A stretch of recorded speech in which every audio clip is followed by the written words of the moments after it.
స్తోత్రం చేయాలి. అప్పుడు సాతానుకు భయం కలుగుతుంది. రెండో విషయం, మీరు ఎప్పుడైతే బిగ్గరగా స్తుతిస్తారో మీ పక్కనే చాలా మంది స్తుతించడం నేర్చుకుంటారు మిమ్మల్ని బట్టి. ఆమేన్. చేయెత్తి స్తుతించడానికి కూడా సిగ్గుపడే చాలా మందికి మీ స్తుతి పాఠంగా మారుతుంది. వారు సిగ్గుపడ్డం అని మనసారా చేయెత్తి స్తోత్రం చెప్పడం నేర్చుకుంటారు. ఆమేన్. కాబట్టి ఇప్పటి నుండి మీకు ఏ సంగతి అర్థమైనా సరే మనసారా స్తుతి చేయండి, మనసారా స్తోత్రం చేయండి. మీరు అభివృద్ధి పొందాలి అని అంటాడు కదా పౌలు భక్తుడు. మనం అన్నింటి యందు, మీకు తెలుసా, సమాజం అభివృద్ధి అంటే మేడలు మిద్దెలు అనుకుంటుంది. కానీ దేవుడు అభివృద్ధి అంటే ఆయన జ్ఞానం మనకు తెలియడం అనుకుంటున్నాడు. ఆయనను గూర్చిన జ్ఞానం మనకు ఎంత తెలిస్తే మన ఆత్మ అంత వర్ధిల్లుతుంది. మీరు ఆత్మలో వర్ధిల్లుతున్న కొలది అన్నింటిలో వర్ధిల్లుతారు. నిజంగానే మీరు ధన్యులు. చాలాసార్లు అంటుంటారు ఏమిటంటే మేము బ్యాక్వర్డ్ ఏరియా, చాలా వెనకబడిపోయి ఉన్నాము అని. సేవకులు ఏమైనా ఇటు జరిగితే బాగుండేదేమో కదా. ప్రతిసారి నేను 90 degreesలో తిరగాల్సి వస్తుంది. చాలా మంది సేవకుల్ని నేను మరలా ఇంకొకసారి చూస్తున్నాను, కొందరిని మొదటిసారి చూస్తున్నాను.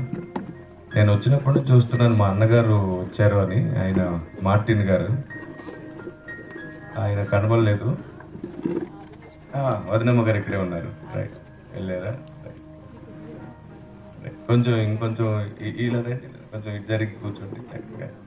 Thank you. Praise the lord. Right,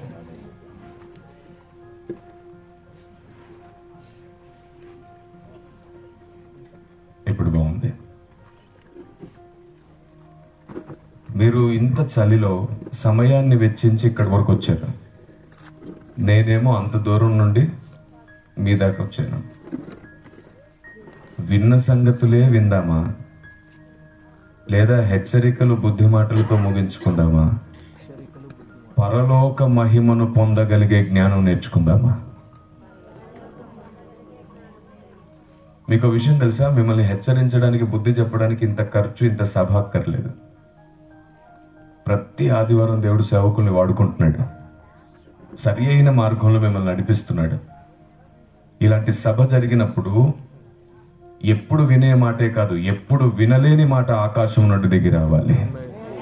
అది పైనుండి వచ్చు జ్ఞానము అంటాడు యాకోబు పత్రికలో. ఈరోజు సమాజాన్ని చూస్తే దేవుని జ్ఞానం కోసం వెతకడం కంటే తమ జ్ఞానముతో దేవుని జ్ఞానాన్ని తృణీకరించే వారు ఎక్కువైపోయారు. సోషల్ మీడియా మొత్తం ఎటు చూసినా సరే ఒకరినొకరు తూలనాడడం, అవమానించుకోవడం, నిందించుకోవడం, ట్రోల్స్ చేసుకోవడం.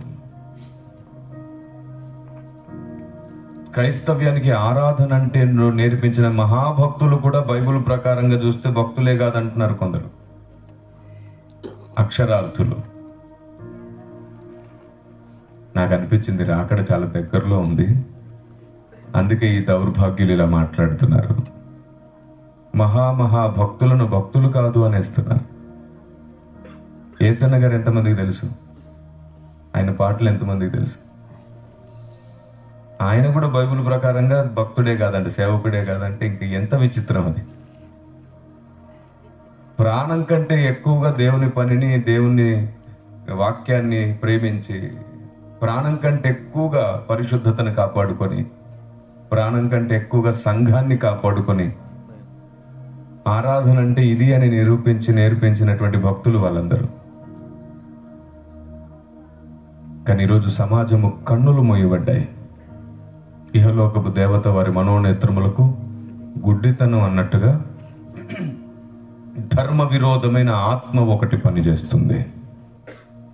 ఈ ధర్మ విరోధమైన ఆత్మ న్యాయ అన్యాయాల విచక్షణ లేకుండా చేస్తుంది, మంచి చెడుల విచక్షణ లేకుండా చేస్తుంది. అందుకే సంఘానికి పరిశుద్ధాత్మదేవుడు స్పృహ కలిగించాలనుకుంటున్నాడు.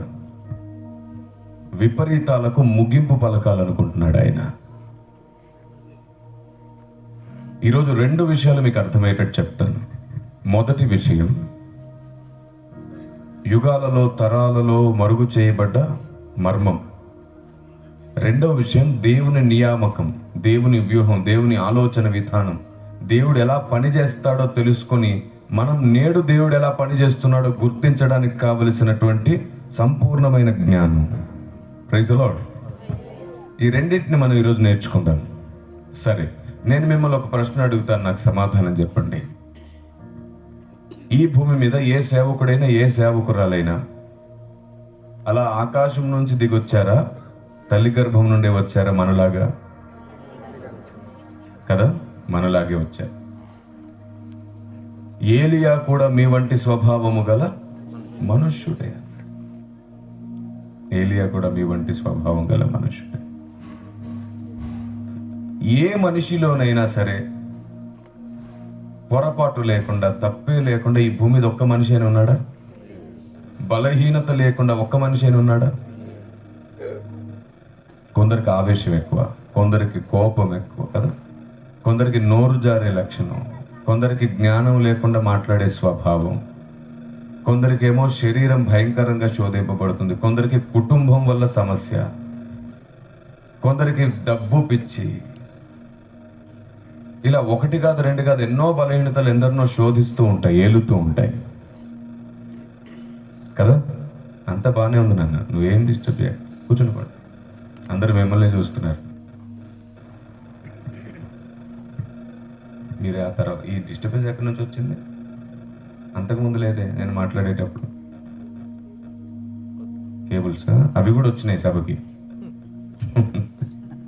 నెక్స్ట్ టైం మంచి కేబుల్స్ వస్తాయి. Praise the lord. రైట్. పరిశుద్ధాత్మ దేవుని ఆలోచన విధానం ఏమిటో సంఘం తెలుసుకోనంత వరకు మనలోని బలహీనతను కూడా మనం అర్థం చేసుకోలేం. మీకు తెలుసా, బలహీనుల ఎడల మనం జాలి పడాలని అంటాడు యూదా పత్రికలో. ఒక వ్యక్తిలో 90 గొప్ప లక్షణాలుండి 10 బలహీనతలు ఉండొచ్చు. ఇప్పుడు ఏం చేద్దాం? ఈ 10 బలహీనతలను బట్టి ఆ 90 గొప్ప లక్షణాలను కూడా దూషిద్దామా వేలెత్తి? లేదా ఈ 10 లక్షణాలను కూడా బాగు చేసి అతన్ని 100%గా చూద్దామా? కానీ ఇప్పుడున్నటువంటి సొసైటీ అలా కాదు. ఒక్కటి తేడా కనబడ్డ 99ని దూషించే పనిలో ఉన్నారు. కానీ నా ప్రభు అలా కాదు. మానవ నిర్మాణం ఏమిటో ఆయనకు తెలుసు, మానవుడు ఎలా పాడైపోయాడో ఆయనకు తెలుసు, నరుని హృదయం కేవలం ఎల్లప్పుడూ చెడ్డది ఎందుకు ఆయనకు తెలుసు, మన స్వభావం ఎంత పాడైపోయిందో ఆయనకు తెలుసు. ఆయన ఒక్కొక్క మెట్టు అన్నిటినీ బాగు చేస్తున్నాడు. మనలో ఏవైనా బాగోలేకపోతే ఎన్ని బాగున్నాయో చూస్తాడు, ఎన్ని బాగోలేవో చూస్తాడు. బాగోలేని వాటిని బాగు చేయడానికి ఆయన మనల్ని పొదగడం ప్రారంభిస్తాడు. చూడండి, ఈ భూమి మీద ఏ వ్యక్తి సంపూర్ణుడు కాదు, ఏ వ్యక్తి సంపూర్ణుడు కాదు. కానీ సంపూర్ణతలోనికి మనమందరం వెళ్ళాలి. ఖచ్చితంగా మనం పరిపూర్ణంగా మారాలి. మనం ఎవరో ఇప్పుడు పర్ఫెక్ట్గా లేవు, కానీ పర్ఫెక్ట్గా మారాలి. అందుకే భక్తి సాధన, అందుకే ఆయుష్ను పొడిగించాడు దేవుడు మనకి. ఇంకా బ్రతుకున్నాం మనం. రోజులు గడుస్తున్న కొద్దీ ఒక్కొక్కటి మార్చుకుంటూ వెళ్ళేటట్లు అనుభవ జ్ఞానం ఇస్తాడు దేవుడు.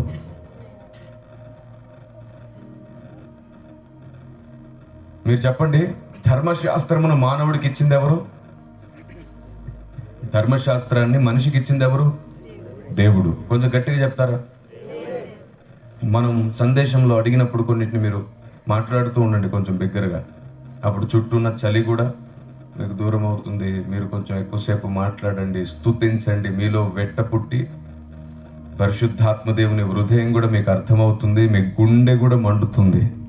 వాక్యము వలన ఎవరి గుండె మండుతుందో వారి నోటి నిండా ఉప్పిస్తాడు దేవుడు. అప్పుడు మన మాట ఉప్పు వేసినట్టుగా మారిపోతుంది. అదేంటో విచిత్రం, ఈరోజు ఎక్కడ చూసినా ప్రతి నోట్లో కారం ఉంటుంది. ఉప్పు కాదు, కారం ఉంటుంది. మరి వాక్యం వలన కదా గుండె మండాలి.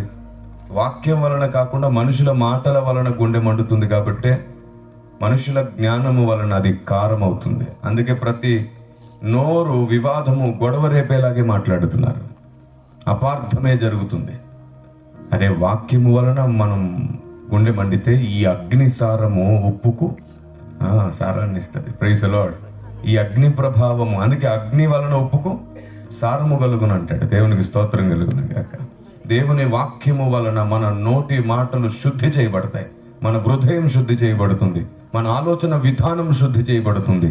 దేవుని మాటల్ని మనం నమ్మడం వల్ల అదే మాట్లాడతాం. హృదయము నిండిన దానిని బట్టే నోరు, హృదయము నిండిన దాన్ని బట్టి నోరు మాట్లాడును.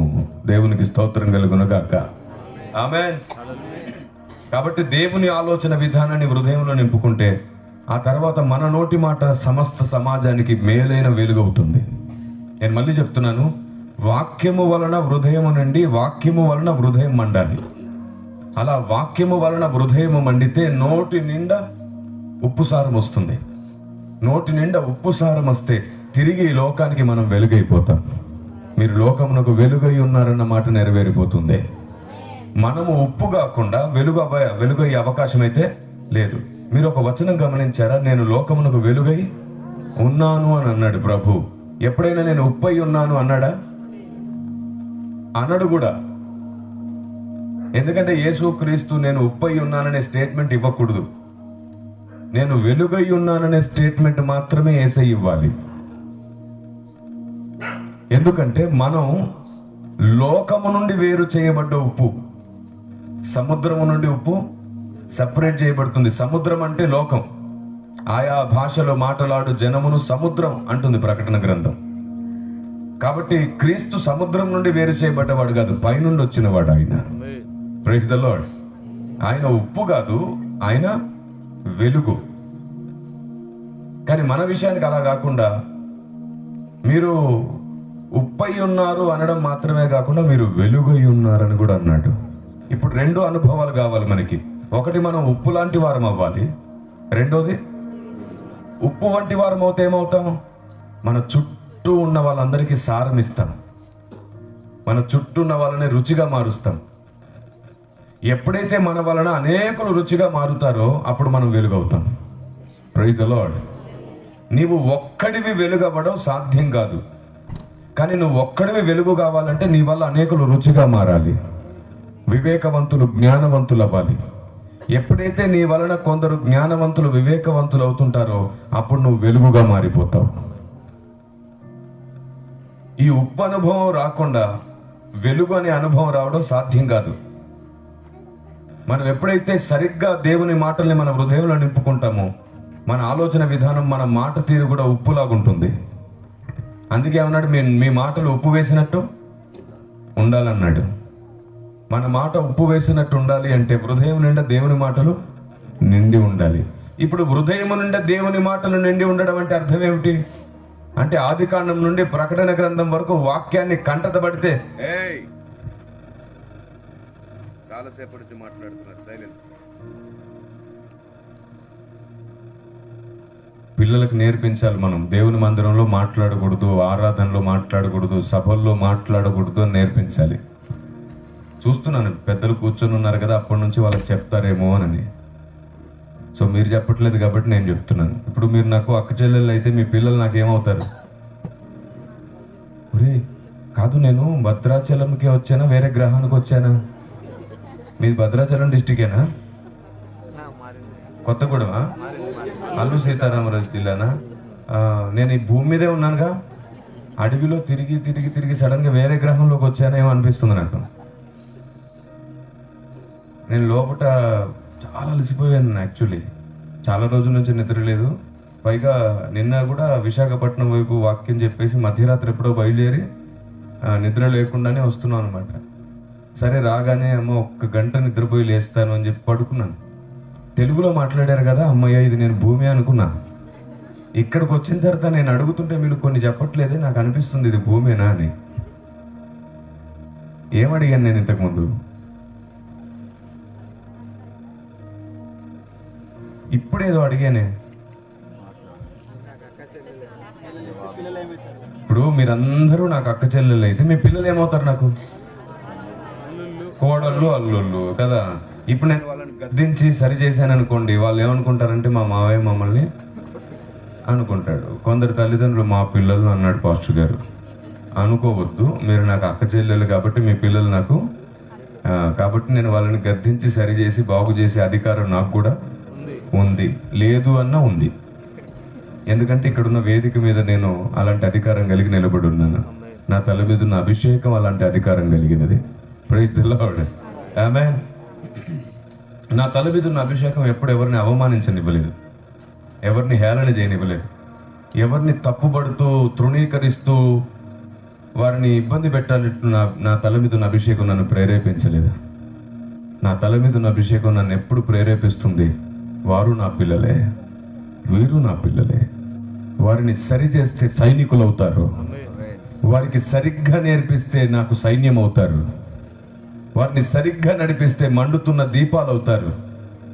వారికి తెలియక మాట్లాడుతున్నారు, అమాయకంగా మాట్లాడుతున్నారు, వారికి తెలిసేటట్లు అవగాహన కలిగించు అని అభిషేకం నేర్పించేటట్లే నన్ను ప్రేరేపిస్తుంది, కానీ తృణీకరించేటట్లు ప్రేరేపించలేదు.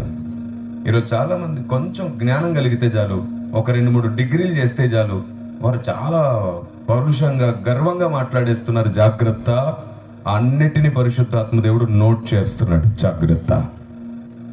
బైబిల్ గురించి ఎంత తెలుసుకున్నా, దేవుని గురించి ఎంత తెలిసినా సరే, అందరితో పాటు అందరిని అర్థం చేసుకునే జ్ఞానం వస్తుంది. బైబిల్ దేవుడు ఎంత అర్థమవుతే ఆయన భారము, ఆయన హృదయం అంత నింపబడుతుంది మనలో. గర్వముగా మాట్లాడు నోరు సాతానుకున్నది, జ్ఞానముగా మాట్లాడే నోరు దేవునిది. దేవునికి స్తోత్రం కలుగునుగాక. ఆమేన్. అవమానించి మాట్లాడడం సాతానికి ఇష్టం, ఆలోచన చెప్పి సరిచేయడం పరిశుద్ధాత్మునికి ఇష్టం. పరిశుద్ధాత్మ దేవుడు చెప్పే విషయాన్ని అర్థం చేసుకునే కృప దేవుడే మనకు అనుగ్రహించాలి. పౌలు భక్తుడు అంటాడు, ప్రత్యక్షత గల మనస్సు మీకు దేవుడు అనుగ్రహించాలని ప్రార్థిస్తున్నాను అంటాడు. మళ్ళీ అడుగుతున్నాను, ఇప్పుడు చెప్పండి, ధర్మశాస్త్రము మానవుడికి ఇచ్చింది ఎవరు? దేవుడే ఇచ్చాడు. Very good. మీకు తెలుసా, ధర్మశాస్త్రం ఇచ్చిన దేవుడే ధర్మశాస్త్రమునకు వేరుగా పనిచేశాడు. పౌలు భక్తుడు రాశాడు కదా రోమపత్రికలో, ధర్మశాస్త్రమును ఇచ్చిన దేవుడు ఏం చేశాడంట? ధర్మశాస్త్రమునకు వేరుగా పనిచేశాడు. ఇప్పుడు చెప్పండి, ఆనాటి ఇశ్రాయేలు ప్రజలు ధర్మశాస్త్రం ప్రకారంగానే బ్రతకాలనుకున్నారు, అవునా? Hello, right.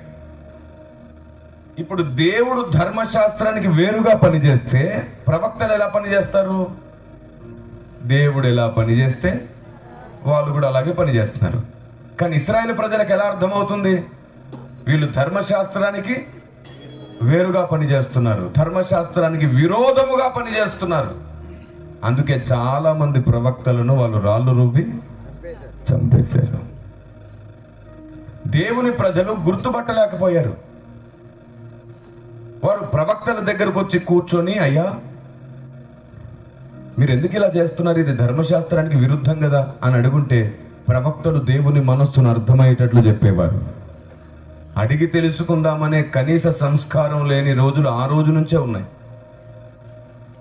అందరిలో తప్పుపట్టి, అందరిలో అవమానించి, ధర్మశాస్త్రానికి విరోధంగా నడిచాడు, ఇతడు దేవుని ప్రవక్త కాదు, ఇతడు అబద్ధ ప్రవక్త అని నిందలు వేసేసి చంపేశారు. ఒక కుక్కని చంపాలంటే ఏం పెట్టొచ్చా, ఏం పేరు పెట్టాలంట? అంతే, అందరు చంపేస్తారు. అలాగో ఆనాటి ప్రవక్తలను తప్పుడు ప్రవక్తలు, అబద్ధ ప్రవక్తలని చెప్పి నిందలు వేసి వాళ్ళని రాళ్ళు రువ్వి చంపారు. ఎందుకు తెలుసా? దేవుడిచ్చిన ధర్మశాస్త్రమునకు వేరుగా వీరి బోధ, వీరి స్టేట్మెంట్ ఉంది అని. ఇర్మియా భక్తుడు బాధపడతాడు, అయ్యా నేను ఇంకేం మాట్లాడను, నేను ఇక మీదట ఏమి బోధించను, నేను ఏది మాట్లాడినా నాకు అది అవమానం అవుతుంది, నాకు నింద అవుతుంది, నేను మాటలాడనంటే మాటలాడనంటాడు. తర్వాత అంటాడు, మాటలాడకుండా ఉండలేకపోతున్నాను, నీ మాటలు నా ఎముకలలో మండుచున్నవి అని అంటాడు. ఈ లోకం తన ఆలోచనతో, తన జ్ఞానంతో ఆలోచిస్తుంది, కానీ దేవుడు తన మనసును మనకు అర్థమయ్యేటట్లు చేయాలనుకుంటున్నాడు. ధర్మశాస్త్రం ఇచ్చింది దేవుడే, ధర్మశాస్త్రంకు వేరుగా పనిచేసింది దేవుడే. అలా ఎందుకు పని చేశాడో తెలుసుకోవాల్సిన దానికి బదులుగా, దాన్ని ప్రశ్నించి అడిగి నేర్చుకోవడానికి బదులుగా అవమానించి, నిందించి చంపేశారు.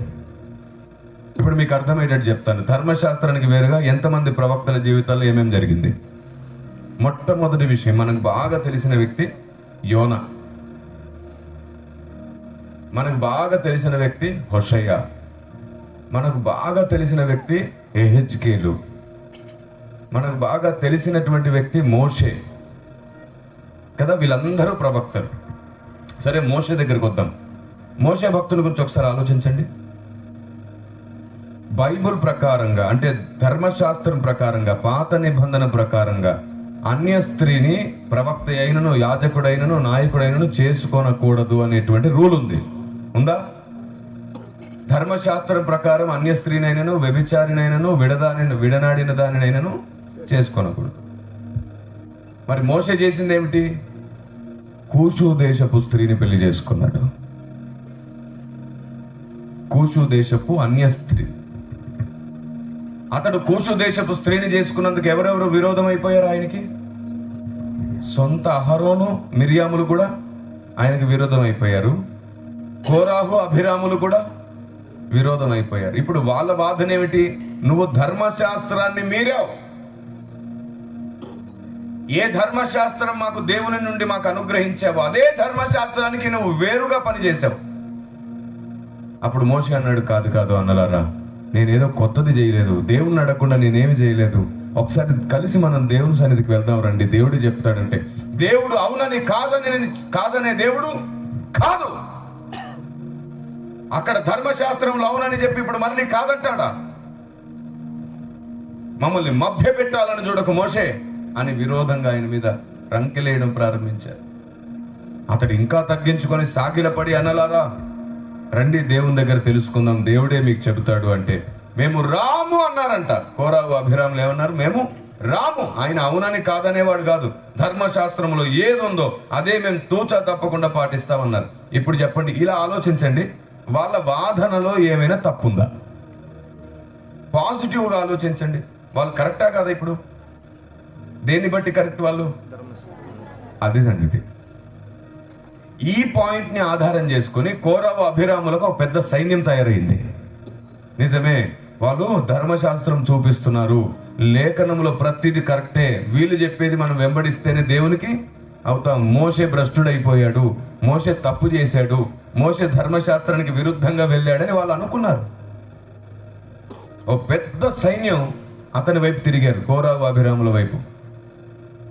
కొందరు ఆలోచించడం ప్రారంభించారు, ఈయన ప్రవక్త కదా, దేవుణ్ణి ముఖాముఖిగా చూసిన వాడు కదా, ఇతడు చెప్పేది ఏదో మనం తెలుసుకుందాం, దేవుడు చెప్పే వరకు మనం ఇతని గురించి ఏమి అనుకోవద్దు, ఈ ధర్మశాస్త్రం కూడా ఇచ్చింది అతడి ద్వారానే కదా, అదే నిజమైనప్పుడు ఇంకా కొత్తదేదో దేవుడు ఇతని ద్వారా జరిగిస్తున్నాడని మరికొందరు వివేకవంతులై ఎదురు చూశారు మౌనంగా.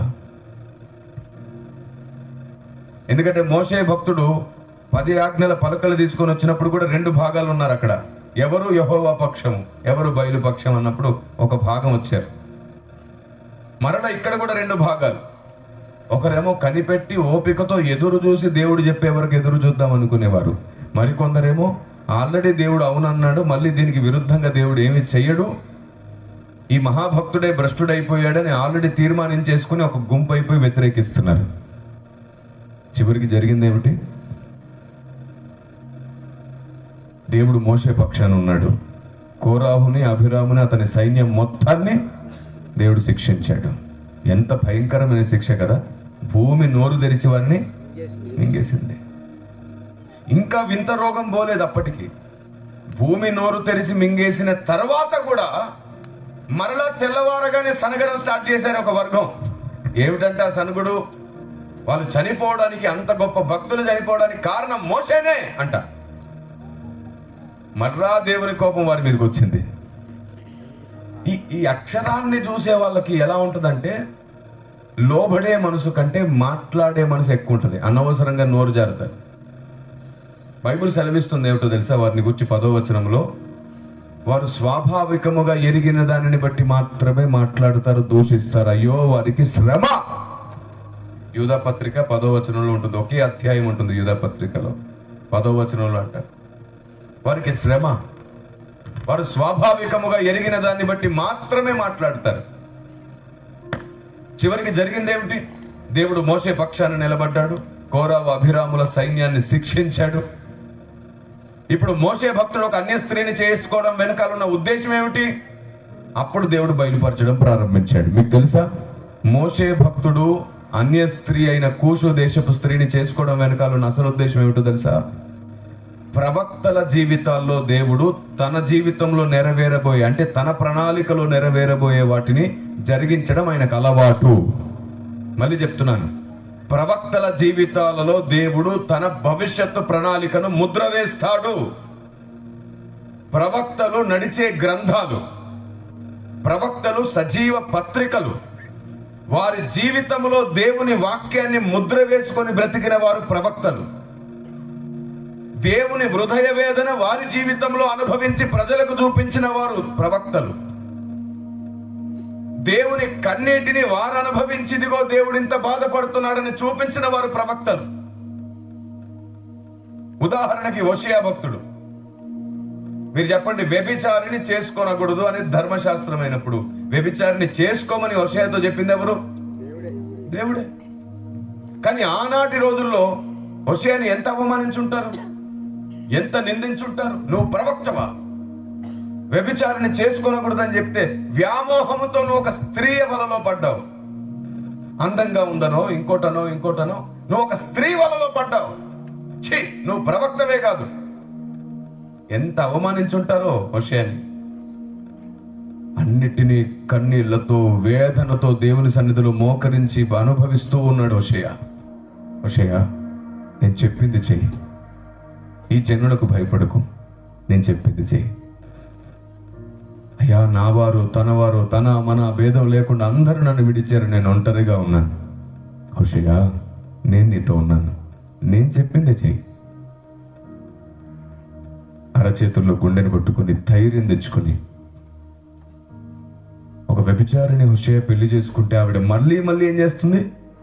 వ్యభిచారానికి వెళ్ళిపోతుంటే, హోషేయ ఆవిడ్ని తిరిగి తెచ్చుకో. మరలా వెళ్తున్నాడు, మరలా బతిమాలి తెచ్చుకుంటున్నాడు. ఆమె మరలా వెళ్ళిపోతే మరలా తెచ్చుకుంటున్నాడు. ఇంకా అసహించుకుంటున్నారు జనులు. చిచ్చిచ్చి, వీడికి కనీసం రోషం పౌరుషం లేదు చూడండి. వ్యభిచారానికి వెళ్ళిన స్త్రీని మళ్ళీ తెచ్చుకుంటున్నాడు. హోషేయ గుండెలు బాదుకొని మానసికంగా ఎంత వేదన పడి ఉంటాడు. అయ్యా, ఏంటయ్యా, చాలా మంది పండితులు ధర్మశాస్త్రోపదేశకులు కూడా నన్ను నిందిస్తున్నారు. నీ భక్తులు మహోన్నతులు అని అనుకున్న ప్రతి ఒక్కడు నన్ను అవమానిస్తున్నాడు. ఏం చేయాలయ్యా?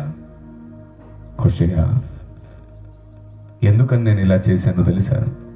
ఈ ఇశ్రాయేలు ప్రజలు, ఇదిగో నీ భార్య ఎలాగైతే పదే వ్యభిచారం చేస్తుందో, నువ్వు కూడా పదే వెళ్ళి తిరిగి క్షమించి ఎలాగైతే దగ్గర తెచ్చుకున్నావో, సరిగ్గా నేను ఇశ్రాయేలు ప్రజల్ని ఇలాగే ప్రేమిస్తున్నాను, తిరిగి క్షమిస్తున్నాను, కనికరిస్తున్నానని వారికి చెప్పు.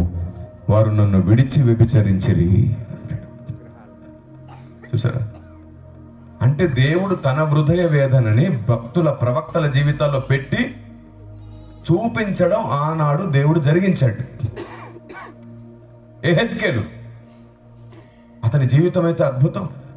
1 సంవత్సరం పాటు ఒక్క సైడే పడుకొని ఉండాలి. తర్వాత తినే ఆహారం విషయంలో ఎంత కఠినం చూడండి. అయ్యా, నేను ఎప్పుడైనా అపవిత్రమైన ఆహారం తింటినా? నేను చెప్పింది చెయ్యి యెహెజ్కేలు అంటాడు. ఎందుకని యెహెజ్కేలు ప్రవక్త జీవితంలో అది జరిగింది? దేవుడు ఎంత బాధపడుతున్నాడో చెప్పడానికి, మనసులో దేవుడు ఎంత వేదన పడుతున్నాడో తన ప్రజల పట్ల చూపించడానికి. యోనా ప్రవక్త జీవితంలో అవిధేయత కనబడుతుంది. కానీ మీకు విషయం తెలుసా? యోనా ప్రవక్త జీవితంలో అవిధేయత కనబడడం వల్లే రాబోతున్న వాడి 3 రాత్రింబగల్లా అద్భుత సాదృశ్యం కనబడింది. యోనా చాప గర్భములో 3 రాత్రింబగళ్ళు ఉన్నట్టుగానే మనుష్య కుమారుడు కూడా భూగర్భంలో 3 రాత్రింబగళ్ళు ఉంటాడు అనే ఒక సూచన కనబడింది. ప్రవక్తల జీవితంలో ఏది జరిగినా సరే తద్వారా దేవుడు చేయాలనుకున్నది ప్రజలకు తెలియడానికి వారు నడిచే గ్రంథాలు, ఉపదేశ గ్రంథాలు. వారు భక్తుల జీవితాల్లో ఏది జరిగిన దాని వెనకాల ఒక కారణం ఉంటుంది. మోషే భక్తుడు ఎవరికి పోలిక, ఎవరికి సాదృశ్యం? క్రీస్తుకు పోలిక అంట. క్రీస్తుకు. యోనా క్రీస్తుకు పోలిక, దావీదు క్రీస్తుకు పోలిక అన్నారు, సొలొమోను క్రీస్తుకు పోలిక అన్నారు. అన్ని విషయాల్లో కాదు, ఒక పోలిక ఉంటుంది వారి జీవితంలో. యోసేపు క్రీస్తుకు పోలిక అన్నారు. ఇలా భక్తుల జీవితాలను ముంగుర్తులుగా ప్రస్తావించారు. ఎందుకు అనుకున్నారు? వారి జీవితంలో దేవుడే స్వయంగా ఈ భూమి మీదకి వచ్చి జరిగించేవి కొన్ని ఉన్నాయి. ఇప్పుడు మోషే జీవితంలో ఉన్నదేమిటి? ఒక అన్య స్త్రీని వివాహం చేసుకున్నాడు. చూశారు, అదేంటి అనుకున్నారు? నేను ఇశ్రాయేలు ప్రజలకు మాత్రమే కాదు, అన్యులకు కూడా నేను దేవుడనే, వారు నా వారే, వారు కూడా నా సంఘమే అవుతారు, నా భార్యగా నేను అన్యజనులను కూడా అంగీకరిస్తున్నాను అని చూపించడానికి మోషే జీవితంలో ఇంకొక అడుగు దేవుడు వేయించా కూషు దేశపు స్త్రీని పెళ్లి చేసుకొని ఇచ్చాడు. అంతకు ముందు భార్య పేరు ఏమిటి? సిప్పోరా. ఆవిడ తర్వాత ఆయన వివాహం చేసుకున్న మరొక స్త్రీ కూషు దేశపు అన్య స్త్రీ. అక్కడే వీళ్ళందరూ విరోధులు అవుతారు. అయ్యా దేవుడు చెప్తారు రండి అని ఎందుకన్నాడంటే, అక్కడికి వెళ్ళుంటే దేవుడు చెప్పేవాడు, నేను మీకు మాత్రమే కాదు అన్యజనులకు కూడా దేవుడని అని చెప్పడానికి నా ప్రవక్త జీవితంలో అన్య స్త్రీని నేను అనుమతించాను అని. రక్షణ మన దగ్గరికి రాబోతుంది. అందుకే మోషే అంటాడు, నా వంటి ఒక ప్రవక్త మరలా జన్మించబోతాడు, మరలా మీ మధ్యలో ఉంటాడు, ఆయన మాట మీరు వినవలను, లేని ఎడల జనులలో నుండి మీరు కొట్టివేయబడతారు అన్నాడు. ఎవరిని గురించి ఆ ప్రవచనం? క్రీస్తు యేసును గూర్చిన ప్రవచనం. దేవునికి స్తోత్రం. ఇప్పుడు చెప్పండి, ధర్మశాస్త్రమును ఇచ్చిన దేవుడే ధర్మశాస్త్రానికి వేరుగా పనిచేస్తుంటే భక్తులు కూడా ధర్మశాస్త్రానికి వేరుగా పనిచేస్తారా లేదా? ఎందుకు? దేవుడు ఎలా పనిచేస్తే భక్తుడు అలాగే. ఇప్పుడు దేవుని భక్తుడు చేసేది మనకు అర్థం కానప్పుడు ఏం చేయాలి? మనం గ్రంథాన్ని పట్టుకొని అడిగి, ఇది ఎందుకు జరిగిందో, ఇదెందుకు జరిగిందో, దీన్ని చేయడం వెనకాల ఉద్దేశం ఏమిటో లేఖనానుసారంగా తిరిగి అడగాలి, వివరించమని. అంతేగాని మనం ఒక అభిప్రాయాన్ని కలిగి ఉంటే ఎలాగా? ఎల్కేజీ వాడు పిహెచ్డి వాడిని చూసి మీ లెక్కలు తప్పు అన్నట్టుంటది. ఎల్కేజీ వాడు పిహెచ్డి వాడిని చూసి మీ లెక్కలే తప్పు అంటే, లెక్కలు తప్పు నిజమే తెలుసా మీకు? ఎల్కేజీ వాడికి పిహెచ్డి లెక్కలు తప్పే కదా, వాడికి అర్థం కాదు, వాడు నేర్చుకోలేదు. కాబట్టి భక్తి జీవితంలో ఎంత ఎదుగుతామో అంతగా దేవుడు అర్థమవుతాడు. సరే, నేను మీకు ఇంకా కొంచెం అర్థమయ్యేటట్లు ఒక విషయం చెప్తాను. ఇశ్రాయేలు ప్రజల గురించి ఆలోచిద్దాం. వారు సరిగారా లేదా? సనగడం తప్ప కదా? దేవుడు ఎన్ని అద్భుతాలు చేసినా వారి హృదయాన్ని కఠినం చేసుకున్నారు కదా. లోబడనొల్లని ప్రజలు అని వారికి పేరు, అవునా కదా? మనం ఇశ్రాయేలు గురించి వినేటప్పుడు వీళ్ళు ఏంటంటే ఇన్ని అద్భుతాలు దేవుడు చేసిన విశ్వాసంగా ఉండలేదని చెప్పి మనం అనుకుంటామా లేదా? ఒక కింత ఇశ్రాయేలు ప్రజల మీద మనకు చులకన, అవునా? ఒక చులకన ఏమిటంటే, అసలు ఆ కాలంలో మనం ఉండుంటే ఇన్ని అద్భుతాలు చూసి అస్సలు వాళ్ళలా మనం ప్రవర్తించనే అంటాం. ఇప్పుడు నేను విడమర్చి చెప్తాను, మీ గుండెలు వణికిపోతాయి. ఇశ్రాయేలు ప్రజల మీద చులకన స్వభావం మంచిది కాదు. ఇశ్రాయేలు ప్రజల మీద చులకన స్వభావం మంచిది కాదు. Praise the lord. మీకు అర్థమయ్యేటట్టు చెప్తాను. ఐగుప్తు దేశం నుంచి ప్రయాణం ప్రారంభమైంది. మోషేని దేవుని నమ్ముకొని వాళ్ళు ప్రయాణం ప్రారంభించారు. సరిగ్గా సముద్రం దగ్గరకు వచ్చారు. ఎర్ర సముద్రం ముందు నిలబడ్డారు. ఎటు చూసిన అవకాశం లేదు. అడుగుతారా? అడగరా?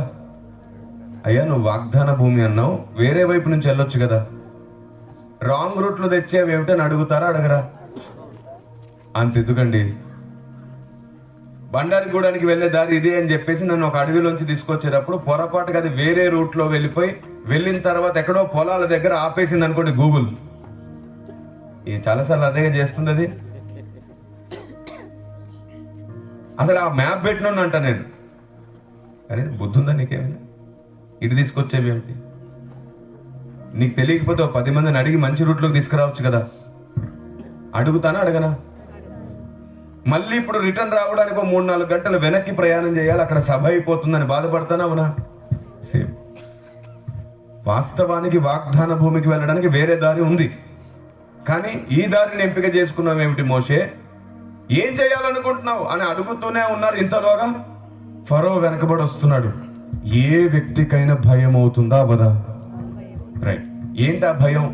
పిల్లలున్నారు, ఆడపిల్లలున్నారు, ముసలి వాళ్ళు ఉన్నారు. ప్రశాంతంగా అక్కడ ఎంతో కొంత ఉన్న దాంట్లో ఉన్నాం. ఇప్పుడు ఇక్కడ వాళ్ళందరూ చచ్చిపోతారు. మోషేని తప్పుడు నిర్ణయం, తప్పుడు రూట్లోకి తీసుకొచ్చావు అని ఎవరైనా సనుగుతారా సనగరా? ఆ ప్లేస్లో మీరుంటే ఏం చేస్తారు? అవునా కదా? సరే, దేవుడు అక్కడ అద్భుతం చేశాడు, మోషే విషయంలో అద్భుతం చేశాడు. వాళ్ళు ఆ సముద్రము 2 పాయలుగా అయితే గోడగా నిలబడిపోతే అందులోంచి దాటి వెళ్ళిపోయారు, అద్దరికి వెళ్ళిపోయారు. మొత్తం ఫరో సైన్యం మునిగిపోయింది.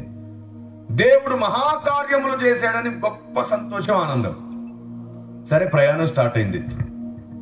1 రోజు, 2 రోజులు, 3 రోజులు, 4 రోజులు, వారం రోజులు, 20 రోజులు, నెల రోజులు బరువులు మోస్తూ వెళ్ళాలి. హలో, విన్నారా? బరువులు మోస్తూ వెళ్ళాలి, చిన్న పిల్లలతో కలిసి వెళ్ళాలి, తమ పెద్దలను మోసుకుంటూ వెళ్ళాలి, తమ ఆడవాళ్ళని జాగ్రత్త చేసుకుంటూ వెళ్ళాలి. చుట్టూ ఎక్కడి నుంచి బందిపోటులు, దొంగలు ఎక్కడి నుంచి దాడి చేస్తారు అని చెప్పి జాగ్రత్త పడుతూ వెళ్ళాలి. ఇలాంటి పరిస్థితుల్లో నీరు లేదు, సరైన భోజనం లేదు, భయంకరమైన చలి, ఎటు చూసినా సరే విషకీటకాలు. ఇంత భయంకరమైన టైంలో ఎప్పటికీ చేరుతామని అడుగుతారా అడగరా? అడగరా? ఈ ప్రయత్నంలో మొదటి రోజు అదే భోజనం, 2వ రోజు అదే భోజనం, 3వ రోజు అదే భోజనం, నెల రోజులకు అదే భోజనం. ఏం చేస్తారు మీరు? అరే, ఈ మీటింగ్లో ఈ రోజు పెట్టిన భోజనం రేపు పెడితేనే మళ్ళీ ఇదే పెట్టారని అడుగుతారు మీరు. అలాంటిది నెలలు గడిచినాయి, సంవత్సరాలు గడిచినాయి, అదే భోజనం. అడుగుతారా అడగరా? ఎన్ని అద్భుతాలైన దేవుడు చేయని, ప్రతిరోజు పెట్టిందే పెడుతుంటే సనుగుతారా సనగరా? అరే ఏంట్రా ఇశ్రాయేలు ప్రజలు, మీరేంటి ఇలా సనుగుతున్నారు? దేవుడు